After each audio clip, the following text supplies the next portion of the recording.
Hello, welcome to Queer Cinema Catchup. I'm Joe, and today we have a very special episode. Today I'm being joined by, do you want to introduce yourself? I'm Pritchard. So I'm originally from the Boston area, and I now reside in Seattle. If you can see through the glass, we are downtown. It's great. I am a decent movie buff, I would say. I'm the kind of movie buff that if you watch a movie once and I like it, I will watch it over and over and over and over again. Yeah. So like Clueless, for example, like I can talk about any part of that movie because I memorized it. Wow.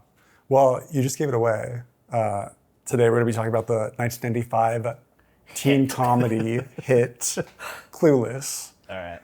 And I guess we can talk about, we were first inspired to discuss this movie on the podcast because you were visiting LA. Yes. And happened to have seen that movie right before. Correct. You were staying at a hotel in the Beverly Hills area. Yes. Clueless heavily features Beverly Hills, the Valley, Los Angeles. Yes. But I had to watch it so that I could remember what Beverly Hills looked like in 1995. Oh, so before you went to LA? Before I went to I LA. must remember what it looked like in 1995. I need to know what Rodeo Drive looked like in 1995. Not today. Not today. But not 95.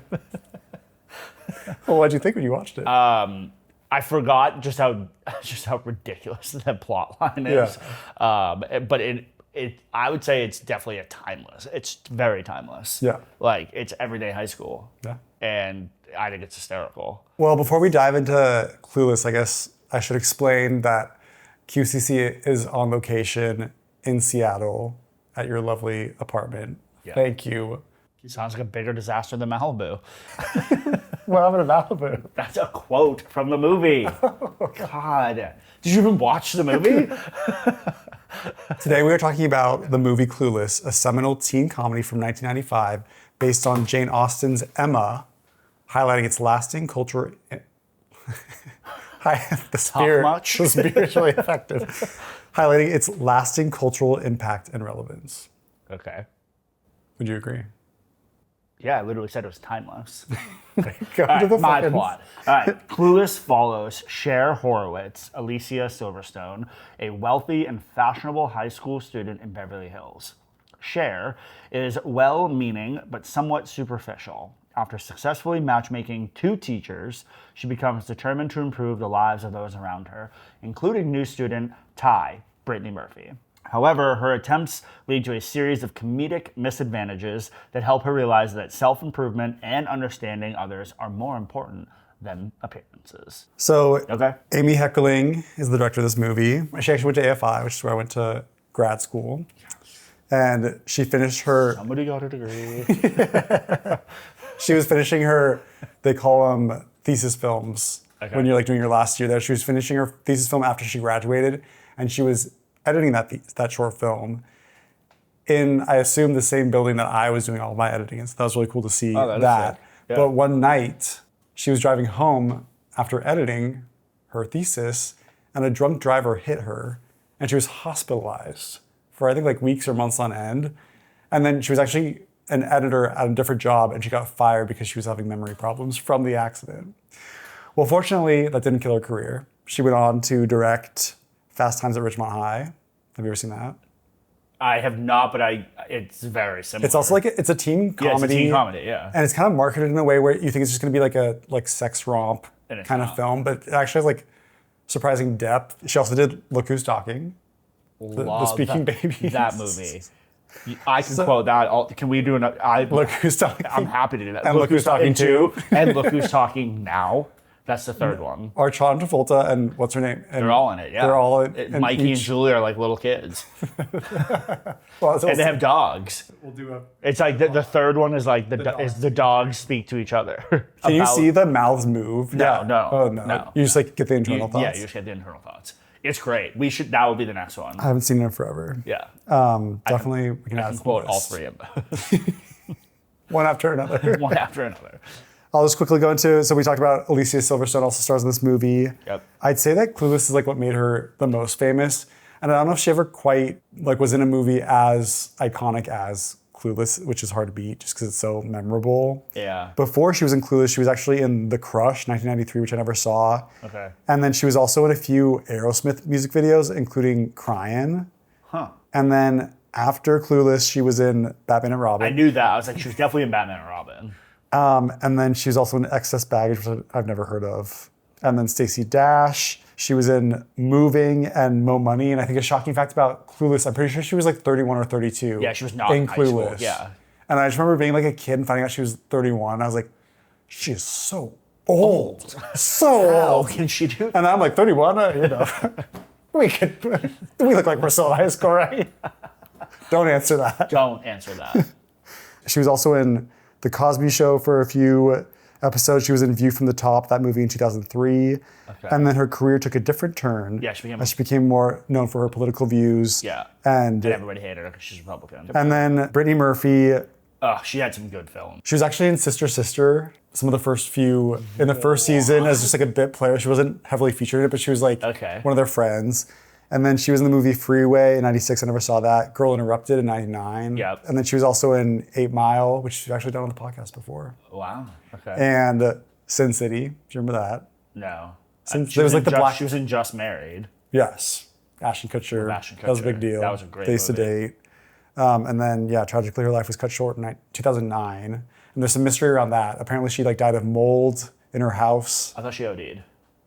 I mean, the news said that maybe. I have no idea. But it said there was a mold in the house, and then her husband died of the same they causes. both died? Yeah. I did not know that. Very bizarre. Very bizarre. What about Christian? Is Christian... Christian's the gay guy. The gay guy. So when's the first time that you saw Clueless? If you remember? in the 90s. Yeah. Or like early 2000s. Yeah. I didn't until the most recent time that I watched this, or maybe the last 2 times, did I connect that he was gay. He was gay. The man's a cake boy. A what? What's a cake boy? I don't know, that's what Murray called him. A cake? A cake boy. That's one of the lines. He's like, your guy's a cake boy. A what? As if he's a disco-loving friend of Dorothy. Oh, well, that's all making sense. Yeah. But yeah, I remember as a kid, like that went over my head. I didn't really totally. Connect all of it. to it. Yeah, all of it. And then like he like can't hook up with her. Like, duh. Well, and then I always interpreted like he had an ulcer. Well, an ulcer, but like he just like didn't find her attractive. I was like confused by it as a kid, but then as an adult, like how like this was slapping me in the face. I was getting slapped all over the face by this cake boy. You got frosting everywhere. Yeah, it's like it's interesting that there's like this is set in 95, and to show some like even though he never like comes out. He never came out in it. In the yeah, movie. They never explicitly like outed him. No. They just said he liked to shop. Yeah. Which and the man can shop. Well, I've been to the relationship. What is that? That's what Cher said. She had like an existential crisis. Because she's like, yeah, what do I bring? He dresses better than her.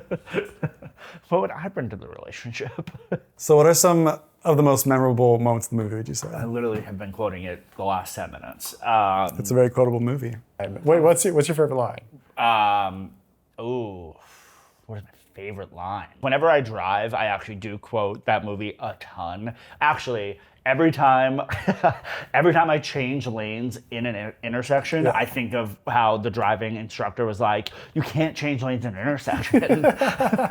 So like, I don't know, I would say the driving scene, or any time like where she stopped at she didn't stop at the stop sign, and Dion's like, "Hello, that's a stop sign," and she's like, "I totally paused." So like every time I drive, I in my mind.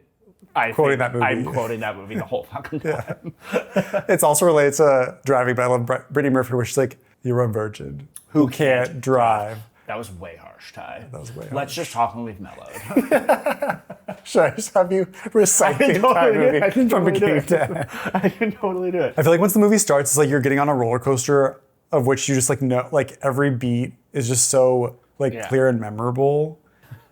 What? I'm reliving the movie and I'm laughing at it. Please laugh. Like how she's just like, my dad's a litigator. It's one of the scariest kind of lawyers. Even her maid is like afraid of him. And like the one clip of like him walking in the foyer and the maid like running away. It's like, what the fuck? She's like that afraid of him. And then what's his line? The dad said like Cher's going to a party and he's like, "I want you home Is it like a Oh no! When he calls her and he's like, Cher, where are you?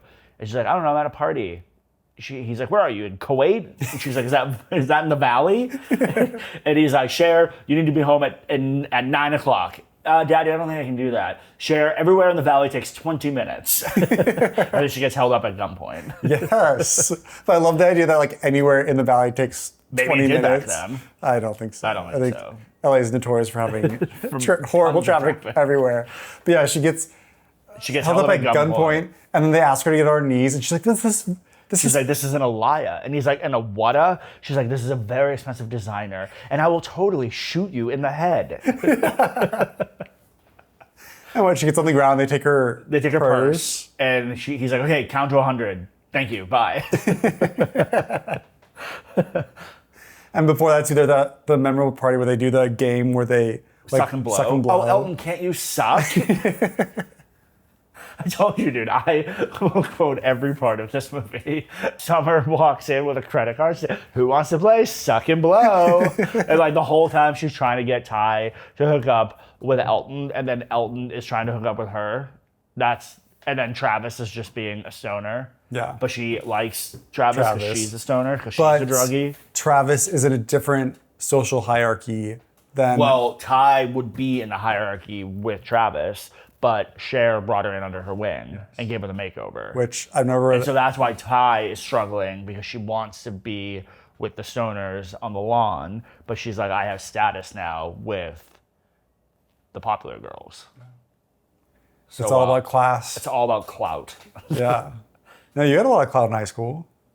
You were the president of your... Were you? Yeah, and then I was impeached. Yeah, I was... Were you really? No.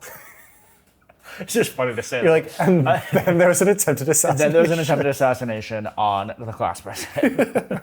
Which was me. Yeah, I was class president. I was pretty popular in high school. I actually had a great high school for being fucking gay. I had a great high school. Yeah. Did you come out in high school? Yeah. Damn. I was Christian.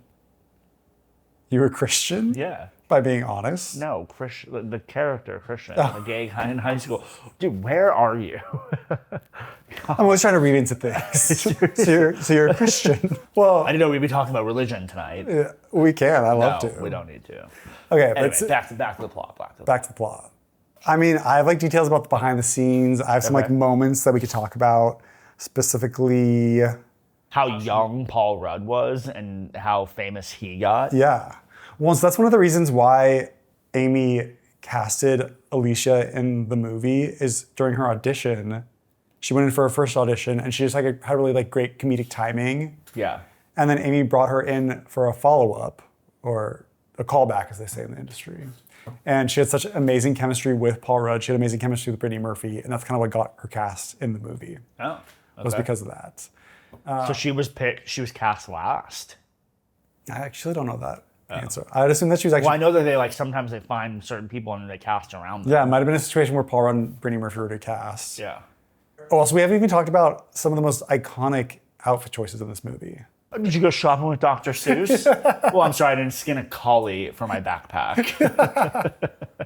So I think during the gym scene when they're like outdoors, I forget the name of the girl with the red hair, but she's Amber. But Amber's wearing this amazing like striped. Yeah, she really looks like the oh my god, that movie not Goosebumps. Beetlejuice. Yeah, she literally looks like Beetlejuice. But isn't everyone for the most part wearing kind of like a black and white? Yeah, that's their color, the high school color scheme. Black and white. Yeah, like those are their colors. Beetlejuice theme. No. No, like every high school has colors. Yeah. Like that's their black color. and white. Yeah, like they were the. I don't know if there's a real school in existence that has black and white as their school colors. Oh, I'm sure if we looked it up, there it would. Mine was blue and white. But anyway, I digress. Yeah, so Ty like shows up.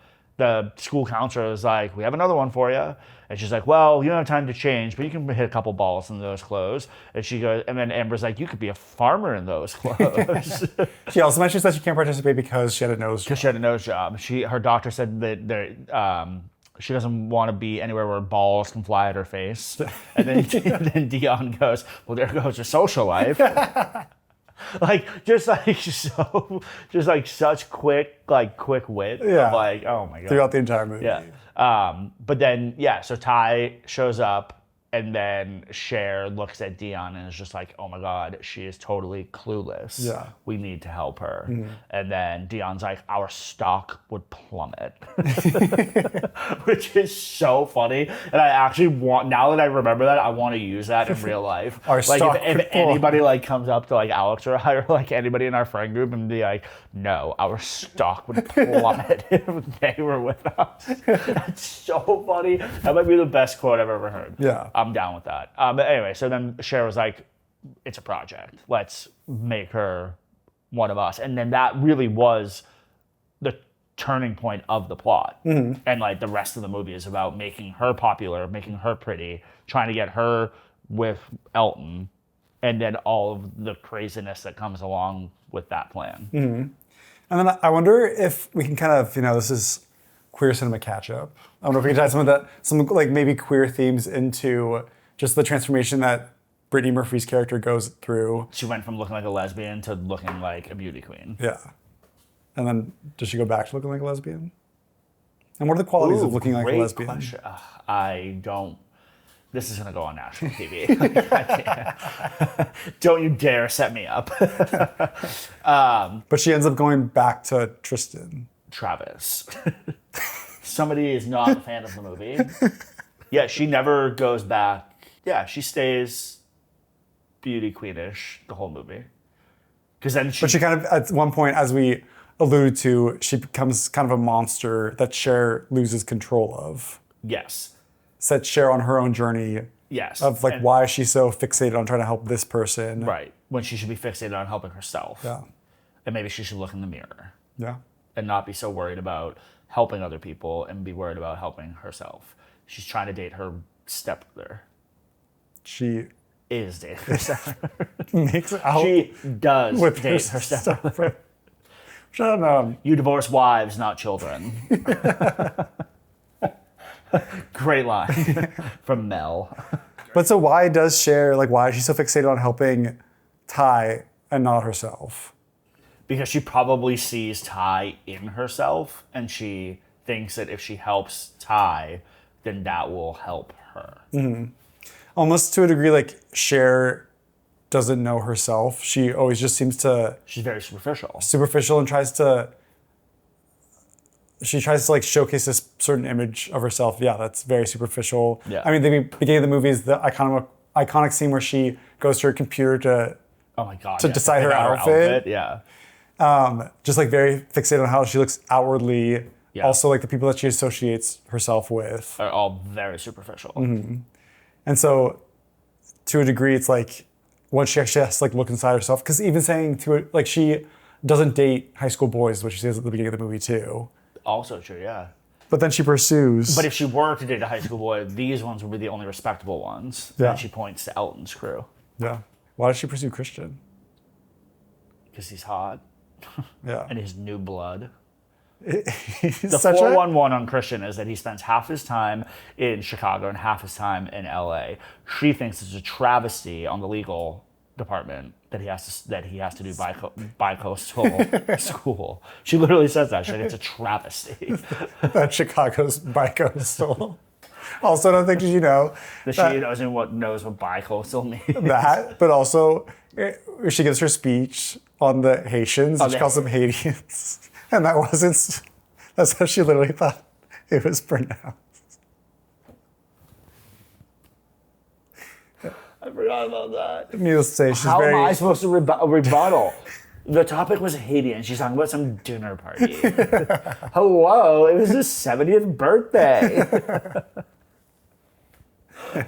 Is there a scene I can bring up where you don't know the quote too? No, I already told you that. That's no. amazing. Next question, please. The romantic dynamics. What's going on with Cher and Josh? Why do they decide to... Well, have you seen Paul Rudd? Yeah, he's adorable. Yeah, baby Paul Rudd, he was great. He was very attractive. But why, he's her stepbrother. That just feels so bizarre to me to make that choice. Yeah, but again, you divorce wives, not children. So that goes to answer your question. Never mind. Wait, elaborate. I actually am very confused what that means. No, I don't know. I think she just is like, I don't think she thought that she would fall in love with him. But then if you think about it, technically, they're not related. They really are not related. But how long were they all. like being raised together? Well, that's the question. And that no one didn't tell us that. How long was Mel married to his mother? And just she died. Her stepmother. No, her mother died. Cher's mom died. But we never see. Did the stepmother divorce?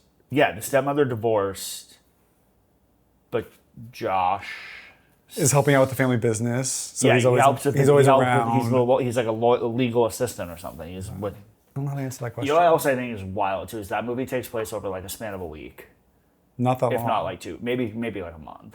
In high school times, though, like That's to us, that seems like decades. nothing. But a month in high school, that was like, Speaking of high school, I got my friend and I in high school got our journalism teacher to let us watch Clueless that's amazing. as our final exam, and then we had to like write about the movie. So did you? And then she was like, as we're watching it, she's like, oh my God, I'm gonna get fired. This is so inappropriate. Were you able to use that as one of the talking points to make you become president? Is you like, in the No. things I've done in this high school? No, I promised people that I'd put vending machines in the bathroom. It didn't happen. I'll be honest with you, the budget didn't allow for it. How did your budget cut? You guys talked to the treasury about that. Like, that's not my jurisdiction. Not my thing. I only make promises so I can break them. The campaign trail. All right, so answer the question of what's going on between Cher and Josh. It's kind of hard to. I just don't know. They don't really do a good job of explaining their backstory other than the fact that they have a weird brother-sister dynamic because she doesn't like... Because if you think about it, he's in high school, or she's in high school and he's in college, so he comes home, which is weird because he's not even related to her dad anymore. Yeah. So why would he go to her house? I would say he was never related to her Right. dad. But that's why she's like, why would you come and eat our food when you can go to your house? Yeah. And he's like, I don't like going there. But isn't that kind of like when you're like, sometimes when you're really attracted to someone, you like are doing everything you're proud to push them away and resist The urge. the urge of romantic feelings, which Yeah. again, it's her stepbrother. I don't really Yeah. know. Well, then she wants to hook Ty up with Josh. She does. She wants to. And then she pushes them together. Remember when Ty's sitting on the couch doing the Mentos commercial?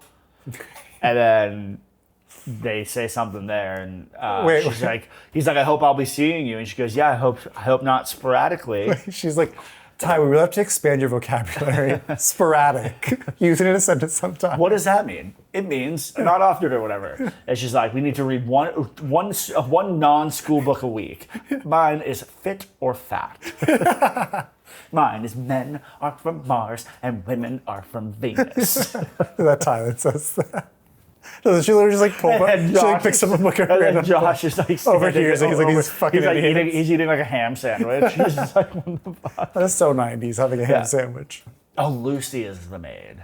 Lucy. Fabian is her masseuse. Oh, wait, what happens with the masseuse? There's just one scene where she's like, even Fabian, my masseuse, says I had a lot of tension in my back. Yeah. And that was it. I feel like this is a good section to have Allison, because she's a very literary she person. reads. She's read Emma. She like knows Oh, again, I didn't the even story know that it was inside and based off out. of that. And that again is like about class and the social hierarchy and all that stuff. And so I think it's really brilliant to like transfer that book that I think was written in the 1800s to then apply it to 1995 high school in Beverly Hills. I think it's just like genius and hilarious to do that way. Yeah, that is true. I'm just thinking like Beverly, just the shit that they do in that school is ridiculous. Like It's and insane. all of them have nose jobs Yeah. and like Well, to a degree, it's you're got like to at be 16, 17 years old, you're getting your parents are letting you get nose jobs. Like, what the fuck? I mean, to a degree, it has to be But a is that Beverly? But like they were depicting what people that lived outside of Beverly Hills thought that Beverly Hills. Yes, was it's an like. exaggeration of what it Totally. actually is. Yes. But again, like you and I watched these as kids. I'm sure it had some effect where I'm like, this is literally what high schoolers are doing. This is Yeah, that's true. And another thing, every time I go to Beverly Hills and I see Olympic Boulevard and like Sunset Boulevard, I always think of Ty when they're at the end of that party in the valley when they're trying to go home. She says this cross street and she's like, oh, I live above Olympic. And he's like, well, I'll take you home. And she's like, well, no, I live below Sunset. And he's like, well, I hate the freeway. Ty, you go with Summer. Cher, you come with me. Yeah. Elton was doing everything in his power to try to get Cher. Yeah. And there's the heartbreaking scene. Well, it's not heartbreaking, but Cher's just oblivious. She like takes a picture of Elton and Ty together. Ty, and he's like, yeah, you hung her picture in your locker. No, I hung the picture you took of Ty in my locker. Yeah. I'm starting to regret this.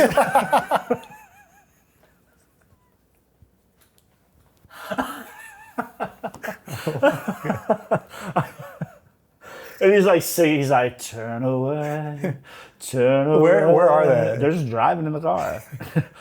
And she's like, doesn't Ty look classic? Wait, is that after the party? Yeah, he's driving her home. And then she's like, let me out. And then he tries to make a move on her. I didn't realize this was so early in the movie where this happens. It's like I think it's like kind of the middle, but he like tries to like hook up with her or make a move on her. And she's like, stop, as if. And he's like, just let it happen, let it happen. And she's like, I have been trying to set you up with Ty. Ty? Why would I go out with Ty? Why not? Do you know who my father is? Oh, you are a snob and a hack. See, like, Ty and I, you and me, we fit. Like that part of the movie. Even the Cher size you have down to it, too. Like, there are so many times where I quote that, like, do you even know who my father is? He was the CMO of Ken Salvation. Well, I guess we can go into some of the surprising facts. Like little known facts of that movie? Yeah. Well, now that you told me that the producer also did Look Who's Talking, the teacher, Miss Stogart, she is like one of the she's Kirstie Alley's best friend in Look Who's Talking. No way. Yes. So I wonder if she's Mona. Amy also kind of like uses the same actors at the movies. Yeah. And then her love interest in Clueless, I forget his name, but he's also kind of like a... Mr. Hall. Mr. Hall, he like pops up in other 90s movies. He's the voice of the dinosaur in Toy Story. How could I forget? How could I forget? Which also came out 94, I think. Yeah, he's the voice of the dinosaur. Well, I'm glad I looked at these. This is from a Time magazine article, 20 amazing, surprising behind-the-scenes facts about Clueless. Did this come out in 1995? When did this come out? No, it came out at the 20-year anniversary, so 2015. So Amy Heckerling says that her grandparents were like Cher and Josh. Studio executives were concerned that Cher and Josh's relationship would read as too incestuous, but Heckerling couldn't really see it. The thing is, she says, my grandparents were stepbrother and stepsister. Their parents had married after the deaths of their respective spouses, so her grandparents were teenagers when they met. I mean, it's the Jewish ghetto. You don't leave a woman out on the street because she has no money, and how will she feed the kids? This is all a quote, by the way. That's what he wants you to think. Widows marry widows, and that's how it is. And their respective children are not related. I mean, it was definitely incestuous, and so I don't know what she was thinking. I mean, I just said it. I know, but she's wrong. Like, it was incestuous. Heckerling wanted Alicia Silverstone because of the Aerosmith videos specifically. Oh. I was watching an Aerosmith video of Crying, she said. That was the first video Alicia was in, and I just fell in love with her. Then my friend Carrie Frazier, who's a casting director and who was casting Clueless when we were doing it at Fox, said, you have to see this girl in The Crush. And I was like, no, I want the Aerosmith girl. Well, it was the same girl. Yeah. Okay. And then when did they get Stacey Dash? This is not part of the surprising fact. So it must have just been, the regular way you cast someone. I don't believe Stacey Dash is You're like, what music video was Stacey Dash in to get into this? Several other high-profile actresses were considered for the role. Can you guess? Who are some 90s stars who do you think was considered for Cher? Julia Stiles. No, but I'm interested. I don't know if Julia would be able to... 10 Things I Hate About You. Yeah, but she's a little too cynical, Whereas I feel like she's not ditzy enough. Alicia's kind of ditzy, but thinks that she's smart. Yeah. Also, you realize that you go back and forth on pronouncing her name incorrectly versus correctly. What's the right way? Alicia. Alicia. Not Alicia. It's Alicia. Do I really say Alicia? You've been going back and forth, so I'm just trying to correct you. As if. Wait, who else would they have picked For Cher. Think of a 90s. think of a woman from a TV show who has really curly hair. Carrie Russell. Yes. Yeah. Think of a woman who's I was gonna say Carrie Russell. blonde hair woman. Oh, Buffy. Oh, Sarah Michelle Gellar. I'd be really interested in that. No. No. Oh, Dawson's Creek girl. Was married to a man that's the lead singer of Coldplay. Gwyneth Paltrow.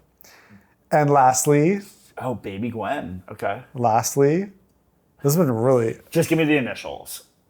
AJ. AJ. Don't tell me, but keep giving me clues. Maybe one of the most beautiful actresses in the world. Oh, Angelina Jolie. Yeah. Oh, that would have been terrible. That would have been terrible. Yeah, that would have been bad. No. She's just too. She's not. She just oozes sexuality, you know? And that's not what we were going We need to pull back a little bit. Pull back on the reins. Hey, AJ, tone it down a little bit. Turn down the lip filler. Fact number 5. Lauryn Hill was in the running for Dion. Lauryn Hill. She was in Sister Act, right? Yeah, Sister Yes. Act 2. She's That's also Habit. one of the singers I in could see her. the Fugees. She could be great as No, Stacey Dash. But Stacey Dash was pretty confident. I knew it was my role. Was pretty she said. and confident. It is. What are you trying to tell me? Lauryn Hill was also pretty.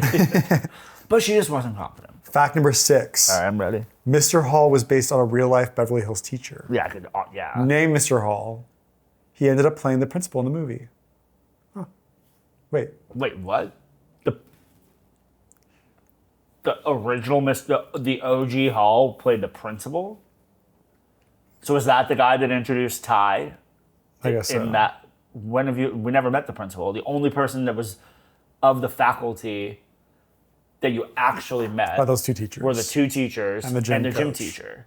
And then you had the scene of her going around the cafeteria and seeing the other teachers, but you never got introduced to them. And the only other adult was, I thought it was the counselor that brought Ty, but I get, yeah, maybe it was a principal. Yeah.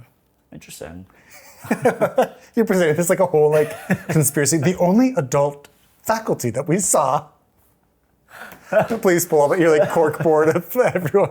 This person, the counselor, the gym teacher. Fact number 8. You had so many questions about all the casting. It's all in these surprising facts. I'm ready. Fact number 8. Paul Rudd bought everyone gifts when shooting Wrapped. I don't know how that's a really surprising fact. It's kind of a Moving fact. on. Wait. Why? Because he knew that he was going to be rich. He got everyone a necklace with their name written on a grain of rice. That's He was still poor. bizarre. Was it cooked?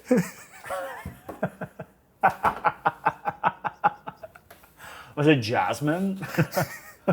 What was the grain? What was the grain? Time magazine does not go into the specifics. I need to know Time, what grain. please. I need more explanation. Yeah. All right, next. Guess how many costume changes that Alicia Silverstone? I'll give you one hint. Actually, I can do it right now. She had the yellow plaid outfit. The fact that you're starting this off counting on your hand, Is dumb. I mean, go for I it. don't know. She had a yellow plaid. She had the plaid with the white seagull shirt for her driving test. She had the white dress that looked like underwear with the see-through jacket over it, the see-through sweater over it. I don't know. 28. She had 63 costume changes. So I was wrong. 28. Okay. 63. That's a lot. The set dressers tried to put some of the clothing she would actually wear in the film in the fancy dry cleaner style closet at the beginning of the movie. So I guess when it's cycling through all the different outfits. Yes. It's showing all the costumes that she'll eventually she's wear. eventually wear. Oh, that's a good idea. Yeah. Would you be interested to know that Silverstone got to keep most of her wardrobe? Would you be mad if I said no? I wish you had shown up today in the male equivalent of her yellow outfit. Yeah.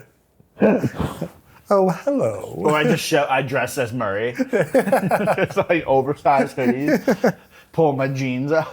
What's the deal with him? Yo, woman. He's getting his head shaved. Yeah. In the right bathroom. before the yearbook photo. Yeah. He said it was cool. Keeping it real. Keeping it real. What does he care? I'm the one that has to look at you. That's right. I'm calling your mother. Oh, don't call my mother.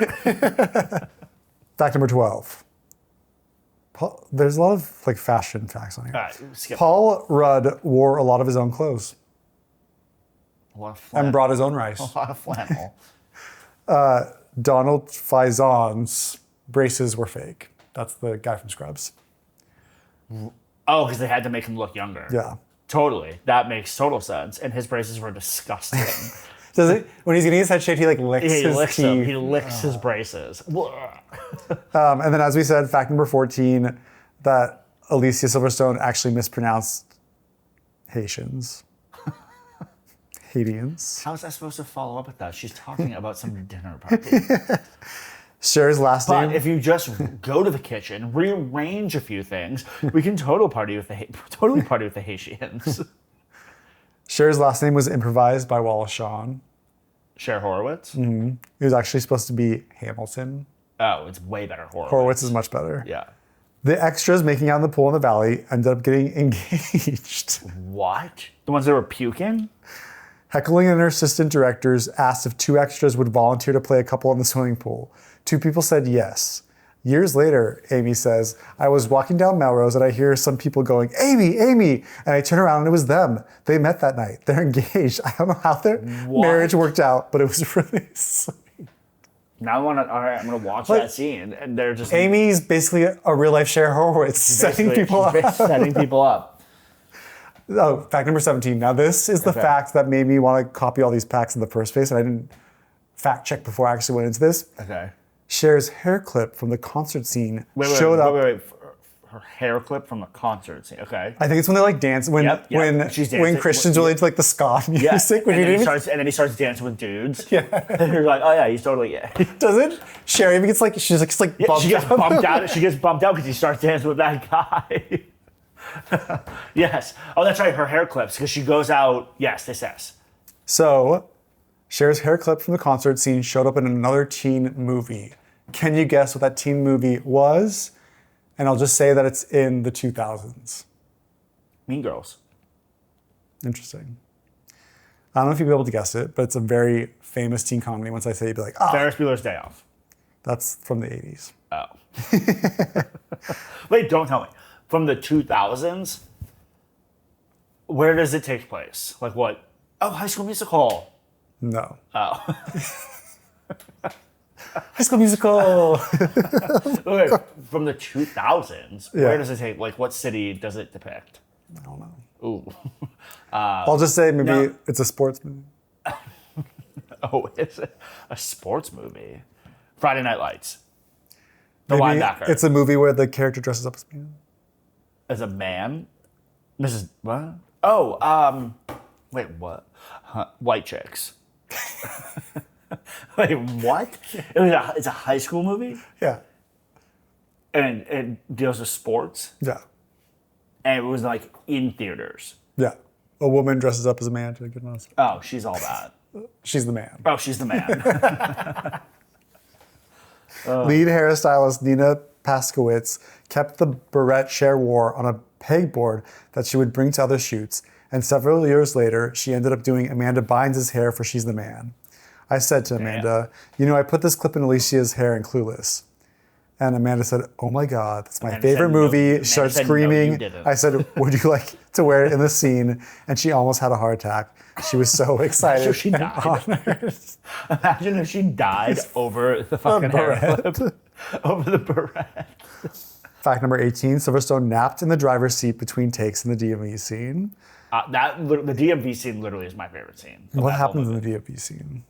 She goes through her driver's test, but she has so much on her mind. She like can't concentrate. She can't find her outfit with the white seagulls on it. Because that's when her and then Lucy's like, okay, I call the cleaner. Did Ty and her have a falling out? That's why. Ty and her, no, they're about to have the falling out. But she was just, there's a lot going on. So she fails her driver's test, then she shows up. And then Ty becomes a absolute bitch. And that's Cher's just gone through shit. Yes. Which is why she says that was way harsh, Way Ty, harsh, because yes. it was. It was, yes. So she goes, so the first problem with the driving scene is that she can't find her most professional looking outfit, which would be the white shirt with the seagull on it. And then she's asking Lucy where it is, and she goes, it's at the cleaner, and she goes, okay, I'll call them. And she's like, it's too late, you can't call them. And so she picks out another outfit. She's driving in the Jeep with the driving instructor in the front seat. And she's in her head, and she almost hits a biker. And then he's like, geez, can you merge over? And so she merges over and then smashes into a car. And she's like, oh, should I leave a note? She like Sideswipes the car. And then he goes, pull over. And she goes, it's over? It's over. Well, how did I do? He's like, how did you do? Let's see, shall we? You can't park. You can't change lanes. You destroyed public property, and you almost killed someone. Offhand, I'd say you failed. Failed? Well, this can't be the last. You can't be like the last person in DMV, blah, blah, blah, to make the decision. And he looks at her and he goes, girlie, I'm the messiah of the DMV. Get out of the car. Oh my God. Amy Heckerling. And then she goes home, and she's like very distraught over that. And then she sees Ty and Josh playing hacky sack, LOL, in the backyard. And she goes, hey, how does it have a license? And she goes, I wouldn't know, I failed. And then they're all like, ooh, bummer. And then she goes, spare me some existential thing about how I'm too young to drive and it's a privilege. And he's like, I didn't say anything. No. And then Ty walks in with that shoebox, and she like has her hips waving, and she's like, and they go inside, and she goes, does this thing work? And she's like, yeah, hold on. And she turns on the fireplace. And they go through the box of shit. And she's like, remember that party where like I knocked my head, and the towel that Elton brought with ice? So I didn't tell anybody, but I kept the towel. And then she like throws it in the fire. And then she's like, because she's supposed to collect everything. Yes, because back then you would like collect shit. And so she's collecting all the stuff of Elton. And then she has the tape of, that song, Rolling with the Homies. And she's like, yeah, well, I kept the tape. And she like almost tries to throw it in the fire. And Cher goes, don't do that. Don't do that. Isn't there like a scene in the Die Hard 2 where Ty realizes that Elton's not into, she realizes that she's into Josh. Well, but she realizes that Elton's not interested in her, and Rolling with the Homies plays on the speakers. And she's like, that was our song. And she's like, sadly goes like, rolling with the homies. And no, they're at the lunch table because they blew off 7th and 8th to go have a calorie fest at the mall. And then they're sitting talking about penises. They're talking about penises with the bread. About penises? They were talking about the bread, and they're talking about being a virgin or not. Oh. And Dion is like, my man is sexually satisfied, but technically I'm a virgin. And then Ty was like, well, I mean, really all that matters is if his you-know-what isn't crooked. And she's holding a crooked piece of bread.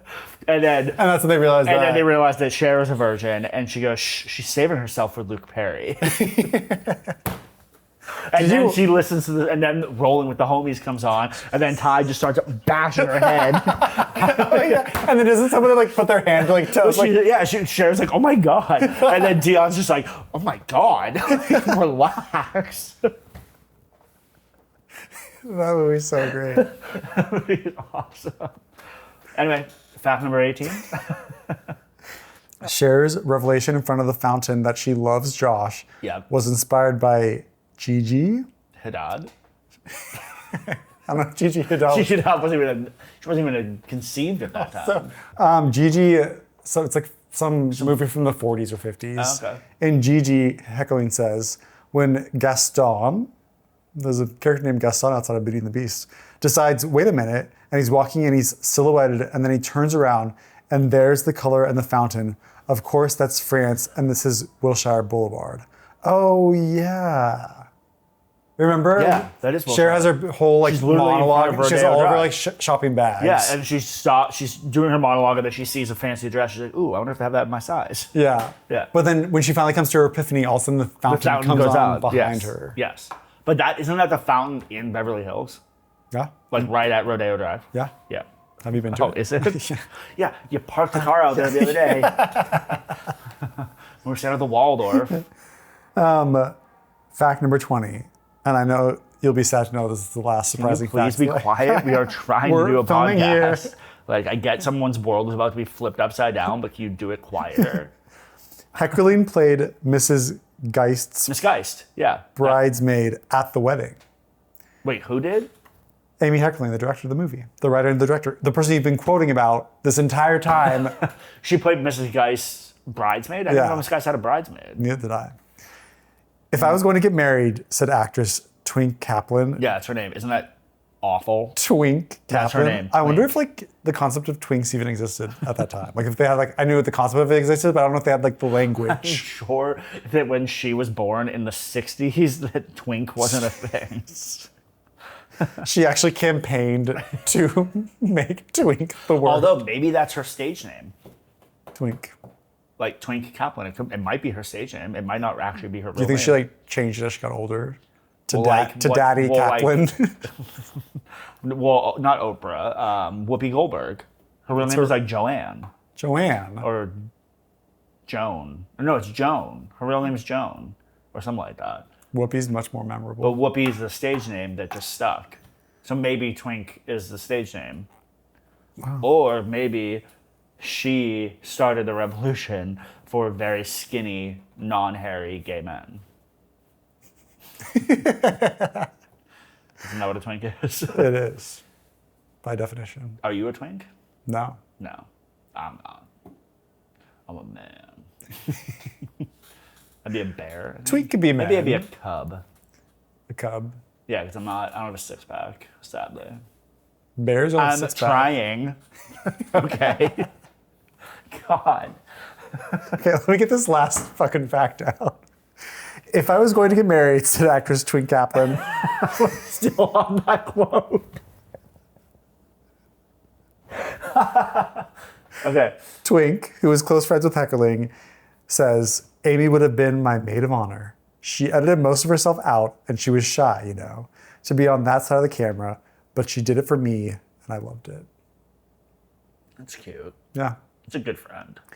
I mean, I feel like If I were to get married, but you were filming it, would you come into the shot?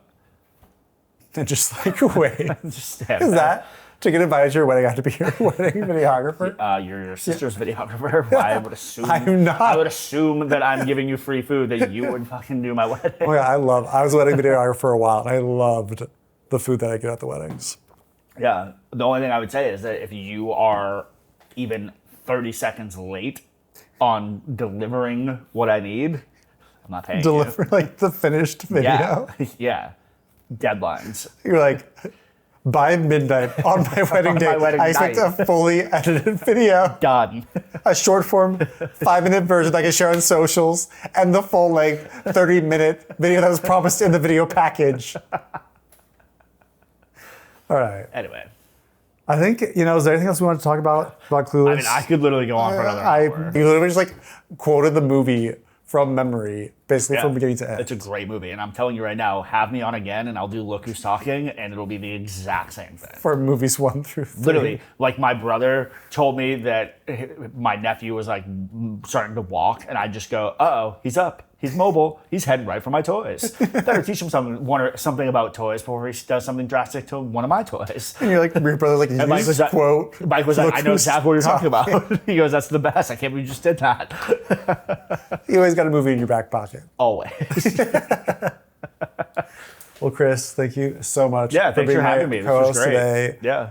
Queer Cinema Catchup is a podcast where we talk about movies, TV, and miscellaneous topics through a queer lens. Okay. I'm Joe, and this is my guest today.